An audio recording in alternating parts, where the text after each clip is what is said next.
Seigneur. Acclame bien le Seigneur. Je demande si nous pouvons acclamer le Seigneur bien. Continuez à le faire avec des cris de joie. Continuez à le faire avec des cris de joie. Oui, tu le fais bien, continue. Ne t'arrête pas, continue. Continue, ne t'arrête pas. Gloire au Seigneur. Amen. Rassurez-vous dans la présence du Seigneur. Que le Seigneur nous bénisse, qu'il bénisse chacun de vous. Vous qui êtes là dans ces premiers cultes. Que le Seigneur vous bénisse. Et je commence à trouver que les gens préfèrent le deuxième culte que le premier culte. Je pense qu'on va commencer à faire un culte d'ensemble. Même une fois par mois.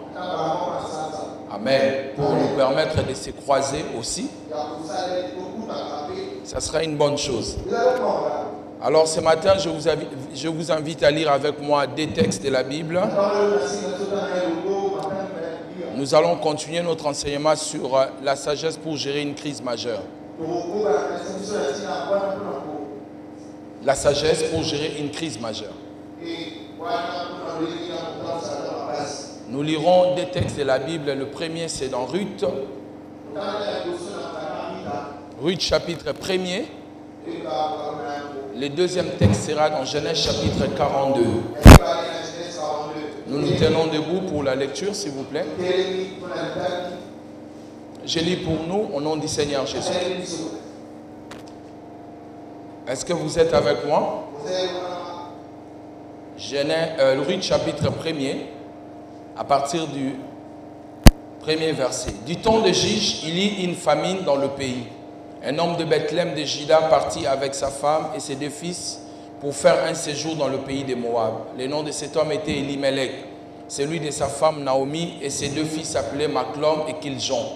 Ils étaient Éphratiens de Bethléem de Juda. Arrivés au pays de Moab, ils y fixèrent leur demeure.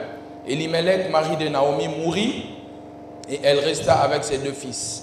Ils prirent deux femmes de Moabites, dont l'une s'est nommée Orpa et l'autre Ruth, et ils habitèrent là environ 10 ans. Genèse chapitre 42, verset 36. Le premier livre de la Bible, Genèse 42, verset 36. Si vous avez trouvé, vous pouvez dire Amen. Je lis pour nous au nom du Seigneur Jésus-Christ. Jacob, leur père, dit: vous me privez de mes enfants. Joseph n'est plus, Siméon n'est plus. Et vous prendriez Benjamin, c'est sur moi que tout cela retombe. Amen. Rassoyez-vous dans la présence du Seigneur et nous acclamons le Seigneur. Seigneur, merci pour ta parole. Merci pour tout ce que tu vas faire. Sois béni au nom de Jésus-Christ. Amen. Pour ceux qui étaient là les dimanches passés au premier culte, nous avons parlé de la sagesse pour gérer une crise majeure. Et nous avons expliqué dans la vie, nous avons plusieurs sortes de crises. Il y a des crises qui nous arrivent alors qu'on ne s'était pas préparé. Nous nous réveillons le matin avec un autre programme, mais il y a une crise qui vous arrive. Nous avons aussi abordé le genre de crise qui nous arrive par nos erreurs. C'est-à-dire, vous-même vous commettez une erreur, vous faites un mauvais choix, vous prenez une mauvaise décision. Et ça vous fait entrer dans une crise majeure. Nous avons aussi dit qu'il y a certaines crises que Dieu lui-même le permet. Lui-même, il va permettre une crise parce qu'il veut forger ton caractère. Il veut tirer gloire dans ta vie. Il veut forger ton caractère et ta personnalité. Alors, ce que vous devez savoir, peu importe la crise qui nous arrive, il y a toujours un moyen de sortir de là. Dieu ne peut pas permettre que quelque chose vous arrive s'il n'a pas préparé un moyen pour vous faire sortir de là. Alléluia. Il faut retenir cela, c'est un grand principe. Dieu ne permettra pas que quelque chose ne puisse vous arriver s'il n'a pas préparé un moyen pour vous faire sortir de là. À chaque fois que tu te trouves dans un problème, dans une situation difficile, croyez que Dieu a déjà préparé un moyen pour vous faire sortir de là. En regardant les circonstances de la vie, en regardant ce qui s'est passé dans votre passé, vous allez vous rendre compte que Dieu vous a aidé dans beaucoup de choses. Regardez bien le rétroviseur de la vie. Vous verrez même dans le passé, Dieu vous a secouru dans beaucoup de choses. Dieu vous a soutenu dans beaucoup de difficultés. Il y a des situations auxquelles vous avez traversé, où vous avez perdu l'espoir, où vous ne croyez même plus qu'un jour Dieu pouvait mettre le sourire dans votre bouche. Dieu merci, aujourd'hui vous souriez. Dieu merci, aujourd'hui votre vie a connu une percée. Alors, laissez-moi vous dire, ce que vous traversez maintenant finira par trouver une solution. Si tu crois, dis Amen 3 fois. Alors, lors d'une crise, lorsque nous traversons une crise, de fois, le grand problème, ce n'est pas la crise, mais le grand problème, c'est l'attitude que nous avons face à la crise. Et très souvent, nos attitudes changent face à la crise. Et la plus mauvaise attitude que tu peux avoir lors d'une crise, et ça nous arrive très souvent, lorsque nous traversons le moment difficile, très souvent ça nous arrive, c'est que notre attitude change envers Dieu. Des fois, on se fâche contre Dieu. Ça nous arrive des fois lorsque nous voyons d'autres personnes être bénies, nous voyons les gens bien, nous voyons les gens prospères, les gens qui sont arrivés après nous, nous les voyons en train de prospérer. Des fois, on se pose des questions et on se dit vraiment, est-ce que Dieu ne me voit pas? Qu'est-ce que lui, il a de spécial pour que Dieu le bénisse rapidement que moi? Très souvent, on se fâche contre Dieu. Notre attitude devient négative vis-à-vis de Dieu. Et c'est la plus grosse erreur que tu peux commettre. Car dans une crise, la personne la plus importante, la personne dont tu as besoin, c'est Dieu. Tu ne peux pas te fâcher contre Dieu lorsque tu traverses une crise. Il ne faut jamais le faire. Parce que seul Dieu qui sait ce que tu es en train de traverser, qui est en train de contrôler chaque circonstance et qui a aussi la solution à cette crise-là. Et l'erreur que le diable va te pousser à faire, c'est de changer ton attitude vis-à-vis de Dieu. De dire, mais pourquoi telle chose n'avance pas? Pourquoi je n'ai pas de travail? Pourquoi je dors à l'église? Pourquoi l'église ne prospère pas comme moi je le veux? Non, il ne faut pas te fâcher contre Dieu. Faites confiance en Dieu. Croyez que Dieu est au contrôle de toutes choses et c'est lui qui a la solution. Ça, c'est la première attitude et c'est l'attitude la plus dangereuse. Te fâcher contre Dieu. Ne te fâche jamais contre Dieu. Dieu aura toujours une raison. Et s'il t'explique la raison, tu diras Dieu merci parce que tu n'as pas permis que la chose m'arrive. Je vous ai parlé d'une histoire d'une personne qui voulait connaître la volonté de Dieu. Alors qu'il voulait connaître la volonté de Dieu, Dieu va amener cet homme voir un prédicateur qui était en train de prêcher. Le prédicateur commence à prêcher, la pluie commence à tomber. Il y avait une grande foule qui l'écoutait. Il a dit, Dieu, arrête la pluie. Il a supplié Dieu. Dieu, plus il priait, plus la pluie descendait fortement. Et à la fin de compte, il s'est fâché contre Dieu. Il a déchiré la Bible. Il a dit, je ne vais plus prêcher. Dieu m'a abandonné. Et Dieu amène cet homme dans un endroit, dans un village. Il y avait deux personnes qui étaient en conflit. Ces personnes se sont réconciliées. Et le jour de la réconciliation, celui qui était plus riche a pris une coupe en or pour donner à son ami, comme le cadeau de leur réconciliation. Et la nuit, pendant qu'il dormait, cet homme est parti dormir dans cette maison. L'ange qui l'accompagnait pour lui montrer la volonté de Dieu, il a volé la coupe et ils sont partis. Le Messie a dit, mais comment toi tu es l'ange de Dieu, tu peux voler? Et ils sont partis encore dans un autre village. Un homme, un vieillard était là, misérable. L'ange a demandé de l'eau pour se laver. Quand l'homme est parti pour chercher de l'eau, qu'est-ce qui s'est passé? L'ange a mis le feu dans cette maison. Et il a dit, partons. Cet homme a dit, mais je ne comprends plus la volonté de Dieu. Comment c'est Dieu peut t'envoyer brûler de maison des gens, voler la coupe des gens? Et un prédicateur qui prêche, mais la pluie continue. L'ange commence à lui donner l'explication. La première explication, pourquoi la pluie continuait? Quand cet homme est rentré chez lui, dès qu'il arrive, les enfants viennent l'embrasser pour lui dire, Dieu merci papa, s'il n'avait pas plu aujourd'hui, toute la maison allait prendre le feu, on allait tous mourir. Le prédicateur a compris pourquoi Dieu n'avait pas arrêté la pluie. Et l'homme a dit à l'ange, pourquoi on a volé la coupe? Il a dit, parce que cet homme avait empoisonné la coupe. La réconciliation n'était pas vraie. Ce n'était pas fait de bon cœur. Et c'est pour cela, on devait voler la coupe parce que cet homme allait boire du vin le matin et il allait mourir. Cet homme a, j'ai compris la volonté de Dieu. Pourquoi nous avons brûlé la maison? Il a dit parce que cet homme a beaucoup demandé à Dieu de le bénir. Lorsqu'il va commencer à reconstruire sa maison, il va creuser. Quand il creusera, il trouvera des pierres précieuses. Bien-aimés dans le Seigneur, c'est ça la volonté de Dieu. Des fois, il y a des choses qui nous arrivent auxquelles nous ne comprenons ni les tenants ni les aboutissants. Nous ne comprenons pas ce que Dieu est en train de faire. La foi, ce n'est pas comprendre Dieu. La foi, c'est croire Dieu même quand on ne le comprend pas.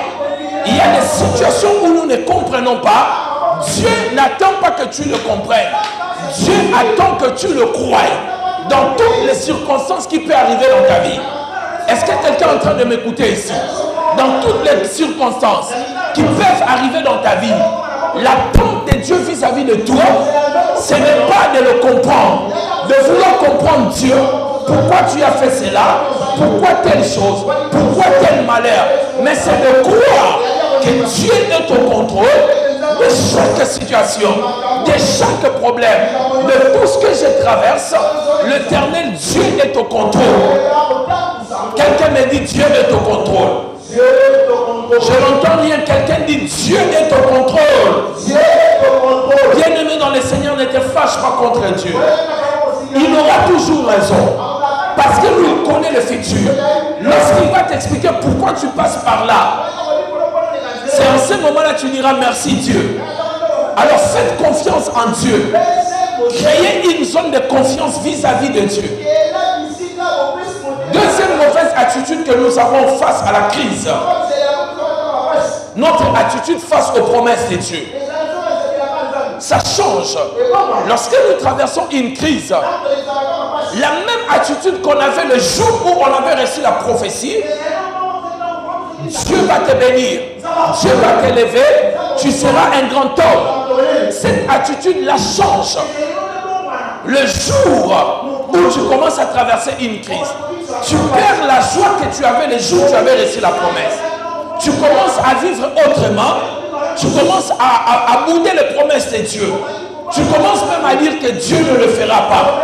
Tu commences même à ne plus croire à ce que Dieu t'avait dit. Et cette attitude est mauvaise. C'est une mauvaise attitude. Vous oubliez que c'est Dieu qui avait parlé. Bien-aimés dans le Seigneur, laissez-moi vous dire une chose.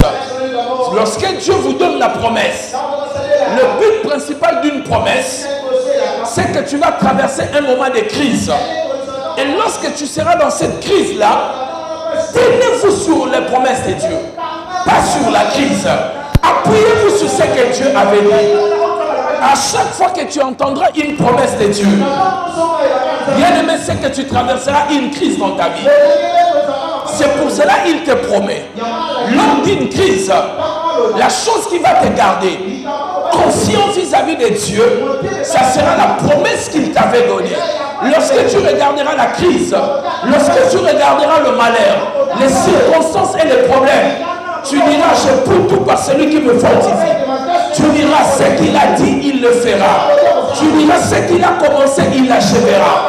Tu diras qu'il n'est pas un menteur pour mentir. Il n'est pas un fils de l'homme pour mentir. Il n'est pas un homme pour mentir, non plus un fils de l'homme pour se repentir. Tu tiendras ferme aux promesses de Dieu. Tu tiendras ferme à la promesse de Dieu. Quelqu'un me dit amen bien. Quatrième mauvaise attitude, troisième mauvaise attitude que nous avons. Nous entrons dans des deuils, des situations qui ont déjà des réponses avant même qu'elles commencent. Je peux me tenir ici et vous dire avec confirmation et affirmation, le problème qui va t'arriver demain, Dieu a déjà préparé la solution avant qu'il arrive. Non, tu n'as pas compris, mon Dieu.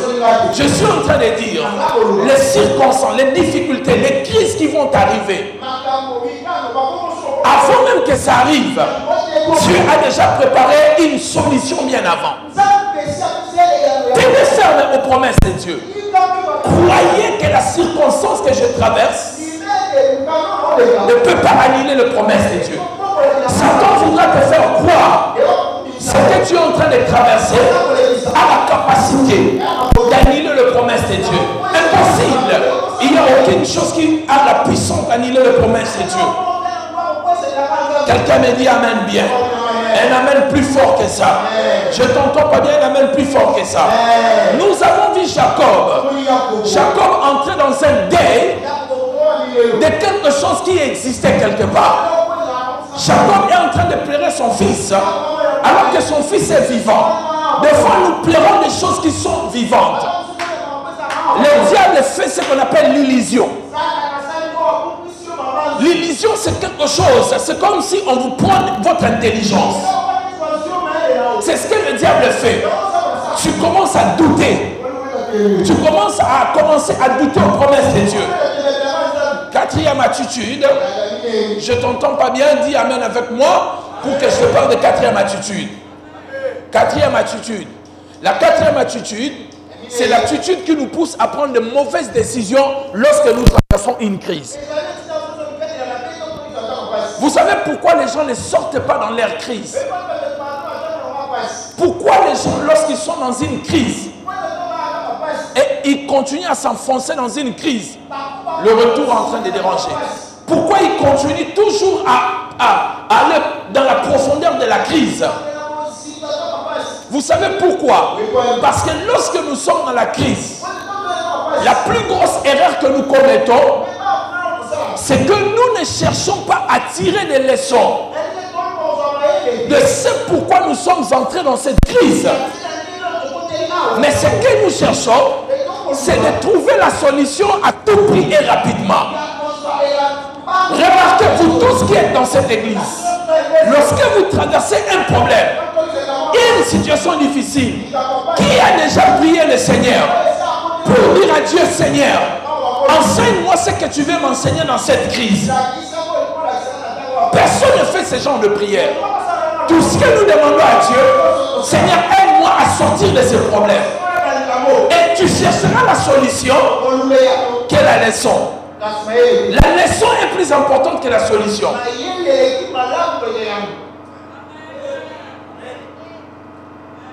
On peut l'éteindre. La solution, elle n'est pas plus importante que la leçon. Une solution sans tirer la leçon te ramènera encore dans le problème. Est-ce que je suis en train de parler à quelqu'un? Est-ce que dans cette église, il y a des gens qui m'écoutent? Bien-aimés dans le Seigneur, si vous voulez la leçon, vous retournerez encore dans les problèmes. Lorsqu'on tire la leçon, lorsqu'on comprend, c'est pourquoi Dieu voulait vous apprendre, eh bien, bien-aimés dans le Seigneur, ça devient facile pour vous.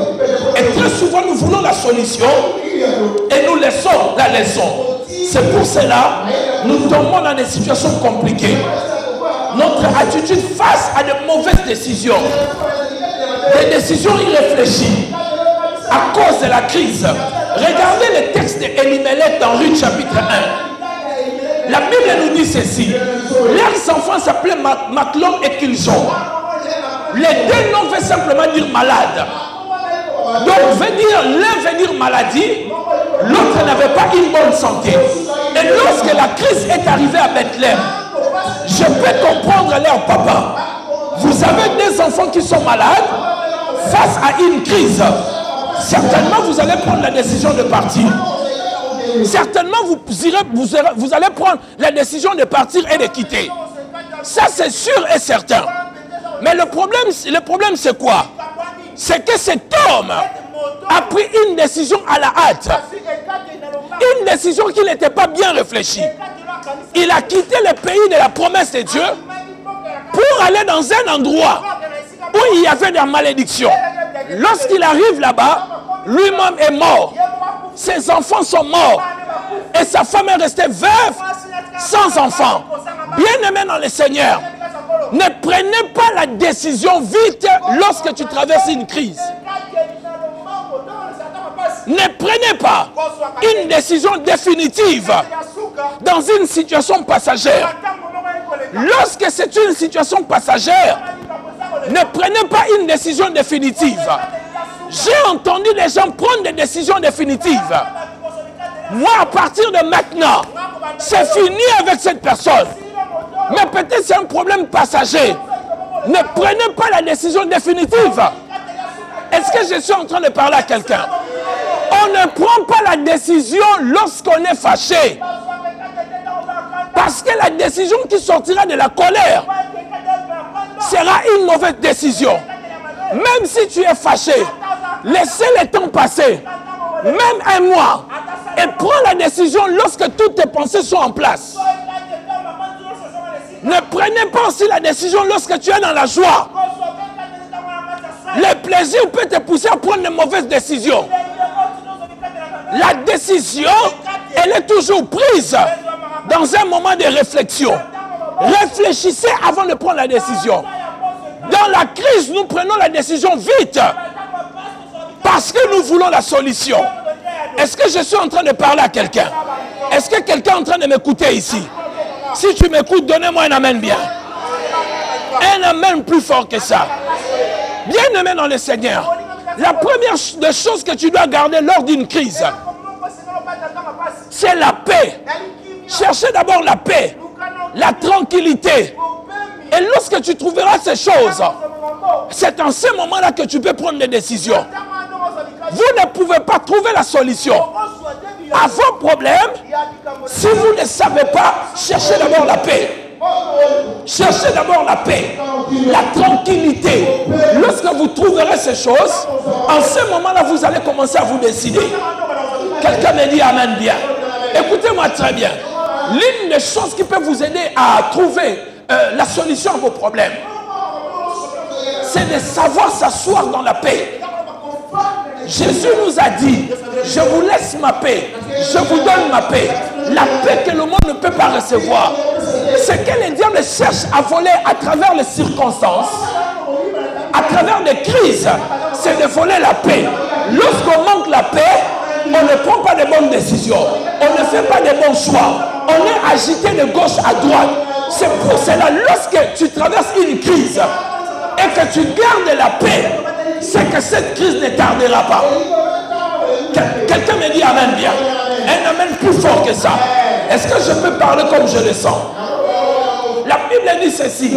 Le Seigneur dit à mon Seigneur, assieds-toi à ma droite jusqu'à ce que je ferai de tes ennemis ton marche-pied. Le Seigneur dit à son Seigneur, assieds-toi à ma droite jusqu'à ce que je vais apporter la solution. Apprenez à vous asseoir lorsqu'une crise arrive. On ne règle pas une crise debout. On ne règle pas une crise agitée. On ne règle pas une crise vite. On règle une crise en cherchant d'abord à s'asseoir Asseyez-vous, réfléchissez. La réflexion vient lorsque tu es assis. Quelqu'un me dit amen bien. Même lorsque tu as des problèmes, on va t'informer une mauvaise nouvelle. On va te dire d'abord de t'asseoir. Ma pauvre mère, paix à son âme, lorsqu'on voulait toujours annoncer une mauvaise nouvelle, lorsqu'on était en Europe, on attendait le soir. Lorsqu'on terminait tout, on l'entourait et on le faisait asseoir pour l'expliquer le problème. Et là, elle pouvait pleurer sur nous. En telle enseigne, elle avait compris. Lorsqu'on l'entourait, on le faisait asseoir. Directement, elle posait la question. Qu'est-ce qui se passe? Dites-moi la vérité. Beaucoup d'entre vous, vous voulez des solutions. Mais vous ne voulez pas vous asseoir. Vous ne voulez pas vous reposer. Vous ne voulez pas réfléchir. Prenez d'abord la paix et réfléchissez. Quelqu'un me dit amen bien. Un amen plus fort que ça. Je ne t'entends pas bien. Je sais que ça peut être difficile. Je sais que ça peut être difficile. Mais dis-toi, Seigneur, je ne connais pas la route. Mais toi, tu connais la destination. Non, tu ne m'as pas compris. Je ne connais pas la route. Mais Dieu connaît la destination. Lorsqu'on marche avec Dieu, ce qui est sûr, peut-être tu ne peux pas connaître la route. Tu ne peux pas connaître les chemins. Mais Dieu connaît la destination. Fais confiance à Dieu. Il connaît la destination. C'est vrai que tu peux prendre des chemins tortueux. Mais tu finiras dans ta destination. Regardez Paul. Dans Actes des Apôtres chapitre 27. L'apôtre Paul se trouve dans une crise majeure. La crise, elle était majeure. La Bible dit que les étoiles ne paraissaient plus. Le soleil ne paraissait plus. Quand le soleil et l'étoile n'apparaissent plus, ne paraissent plus, ça veut simplement dire, vous ne savez plus distinguer le jour et la nuit. Et le bateau était en train d'être agité. C'était tellement fort. La Bible dit, ils ont perdu l'espoir de vivre. Mais la nuit, pendant qu'ils dormaient, un ange de Dieu est venu voir Paul. Il a dit à Paul ceci. J'aurais bien voulu lire ce texte avec vous. Mais allez le lire à la maison, Actes chapitre 27. Lisez tous les versets, vous allez comprendre la beauté de cette histoire. L'ange dit à Paul, ne crains rien. Aucune personne, aucun cheveu de toutes les personnes qui sont ici ne sera perdu. Bien-aimés dans le Seigneur, nous dormons tous dans le même problème. Mais la nuit, on a des discussions différentes. Il y a des gens qui sont visités la nuit. Nous avons les mêmes crises. Mais la nuit, nous parlons avec les ciels. Par la prière, les anges viennent nous fortifier pour nous dire de continuer à espérer. Un jour, on a arrêté encore Paul. On devait l'emprisonner. Il était déjà emprisonné.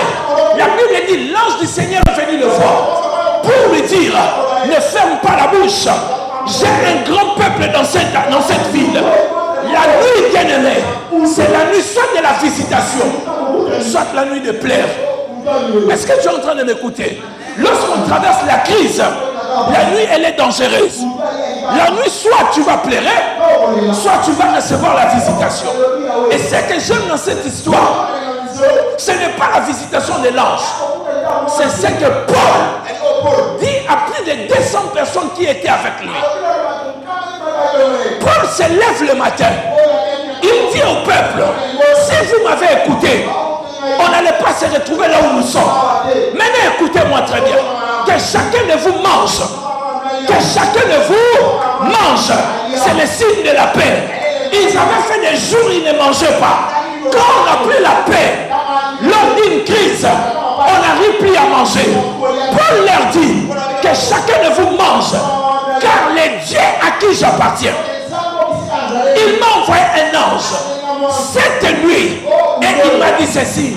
Aucun cheveu de vous se perdra. Mais écoutez ce qui m'intéresse. Il dit ceci. Je suis plus que convaincu que ce qu'il a dit, ça arrivera comme il a déclaré. Lors de la crise, ce que tu dois chercher, c'est de t'appuyer sur la promesse de Dieu, sur ce que Dieu t'a dit, sur ce qu'il t'a promis. Nous sommes tous passés dans les difficultés, dans des moments difficile. Mais nous avons tenu grâce aux promesses de Dieu. Bien-aimés dans le Seigneur, à un moment, je pensais que j'allais mourir. Je ne voyais plus clair dans ma vie. Ça ne sera pas pour venger, mais ça sera un témoignage. La femme de pasteur Dominique Ngoy, il est resté dans le mariage pendant plusieurs années sans enfant. Les gens se moquaient d'elle. Une femme disait n'importe quoi. Quelques années plus tard, elle a eu le mariage. Les gens ont traité cette femme de tout. Elle est sorcière, elle est comme ça. Mais maman Hélène restait ferme dans le Seigneur. Dieu a eu pitié de sa servante, elle a eu un enfant. Lorsqu'elle a eu l'enfant, le jour où elle sortait de l'hôpital, avec l'enfant, la femme qui était en train de l'insulter, de dire des mauvaises choses sur elle, elle était en face d'elle. Le diable lui a dit, alléluia, traverse avec l'enfant pour qu'elle voie que tu as accouché. Dieu lui a dit, ne fais pas de ma bénédiction un objet de vengeance. Quand Joseph a été béni, il n'a pas fait de la bénédiction de Dieu l'objet de la vengeance. Dieu te bénira, mais ne fais pas de cela un objet de vengeance. Un jour, Dieu va t'élever plus que la personne qui t'a maltraité. Mais laisse que ton cœur ne soit pas un cœur de vengeance. J'ai besoin de 10 personnes ici rapidement. Ou 7 personnes. Venez, je vais vous montrer quelque chose. 7 personnes. 7. Restez comme ça, 7 personnes. Oui, donnez-moi le son. 7, venez devant. Oui, donnez-moi, fais monter le son. Alléluia. Bien-aimé dans le Seigneur, je suis arrivé à la fin de mon message. Regardez ce que Dieu fait. Dieu, il a dit dans sa parole, les premiers seront les derniers. Les derniers seront les premiers. Lorsque Dieu vient te bénir, c'est ce que Dieu fait. Ce que Dieu fait, s'il veut te bénir, je vais vous demander à vous tous de tourner à la fois. Tournez à la fois. Qui était le premier? Maintenant il est qui? Quand Dieu tourne les choses, ce qui était le premier deviendra le dernier. Il était le premier. Maintenant vous match Balouki a commis Moutasuka. Vous pouvez vous asseoir. Tape la main de 3 personnes. Dieu est en train de tourner les choses à ma faveur. Dieu est en train de tourner les choses à ma faveur. Dieu est en train de tourner les choses. Tape la main de ton voisin de gauche. Dieu est en train de tourner les choses à ma faveur. Tape le voisin de droite. Dieu est en train de tourner les choses à ma faveur. Tape celui qui est derrière. Dieu est en train de tourner les choses à ma faveur. L'enfant commence à courir dans la salle. Commence à dire, tu es en train de tourner les choses à ma faveur. De la même manière tu cours. De la même manière tu cours. Ta vie va courir. De la même manière tu sautes. Ta vie va monter. C'est l'air prophétique. Tu vas monter. Tu vas monter. Tu vas monter. Tu vas monter. Tu vas monter. J'ai dit que tu vas monter. Au nom de l'économie vers le ciel.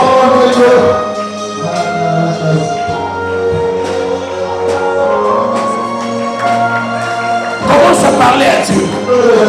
Dis-lui, Seigneur, pardonne-moi de m'avoir fâché contre toi. En ce moment, j'ai plus besoin de toi. Les diables me poussent à me fâcher contre toi. Mais j'ai plus besoin de toi. Ne me lâche pas, Seigneur. Tu avais dit que tu ne m'abandonneras jamais. Tu avais dit que tu ne me délaisseras jamais. C'est ta promesse. Tu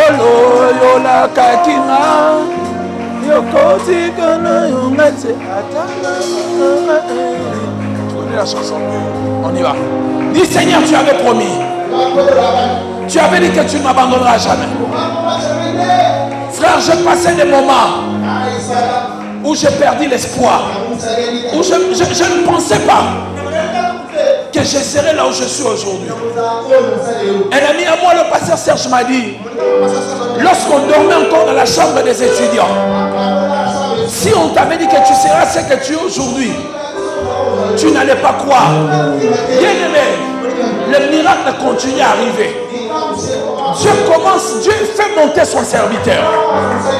Ça va arriver, Dieu le fera. Lève les deux mains avec moi, chantons.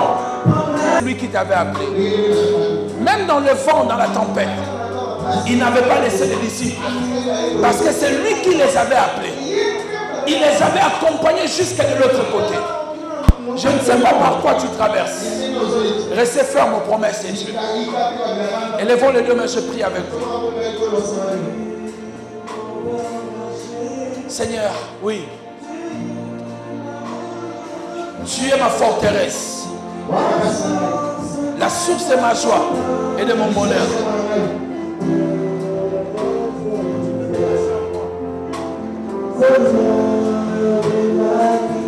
Réfléchis profondément sur cette chanson.